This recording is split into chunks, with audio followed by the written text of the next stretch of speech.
Do you get what I'm saying? Based on what we have seen. Now, I tell people, I said, we are living a dispensation where we serve a merciful God. Regardless what any man is and what any man has done, if God speaks to Kingsley to tell me something, and Kingsley gives me the message, it is not Kingsley's duty to ensure that what he has said comes to pass. If God actually said that to you, leave it. And the same God that said that, that same God can still come again through another person's mouth as a mouthpiece to say something else. It's the truth. You know, so people try to put God in a box, bottle God up and all of that. And so it becomes a controversy. But God is never a controversial God. The Bible that I've read, there's no controversy in there. The issue is just the issue of understanding part time. So let me okay. Reverend, I think you have laid the foundation now. Personally, I still think there's a lot of Christianity around the answer. Okay. Why do I say so?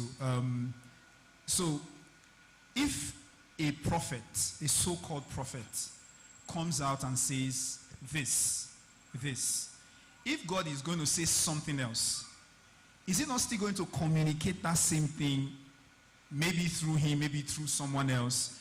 But you know, at the end of the day, because the reason I'm saying this is something very practical. Yeah.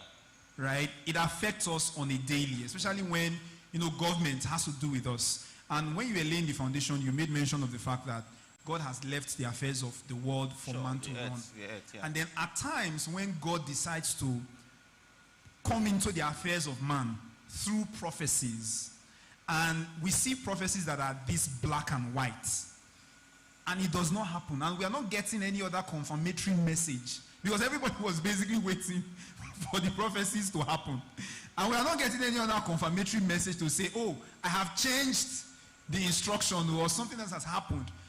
What will happen to the faith of people who just got into Christianity that is not yet solid yet to be able to comprehend all of the things that you have said now? Okay, I don't know if you understand what I'm saying. Yeah, absolutely. I do understand what you are saying. But you see, the Bible says something. It says we know in part, yes, and we prophesy in part. It's not everything that you know once. But the deeper you go in life, through experiences, through knowledge, you begin to understand certain things. Okay. You get the point. Okay. So I am praying for Nigeria. And God speaks to me, and I hear based on how I hear him. Yes. And he speaks to me concerning the election or a particular event, and it's very audible and explicit. And he said, this is what is going to happen. Right. There are certain information that is meant for the people, general public. Okay. There are certain information that is also meant for my personal consumption. Are you get what I'm saying? Okay. I can be, to be honest with you, I have prayed and God has given me specific information about people. Okay. So I called the people and I said, this is what God said to me while I was praying. And most times, they tell me, oh, it's true. There's always one or two confirmation. Okay. But there are other information that I receive. It's not for me to share it. It's for me to keep it. Yes. Now, for you use the word prophet. For people who say they are prophet, and they now give prophecy or prophecies concerning an event that is to happen. General event. Generally, yes. And they put it out there, yes. Right? You know, there's something I will tell you the truth, Shadrach. I will never argue about three major things. Number one, if anybody tells me God said, I will not dispute that. Do you understand what I'm saying? Because I don't know how God spoke to you. I don't know where you went to him.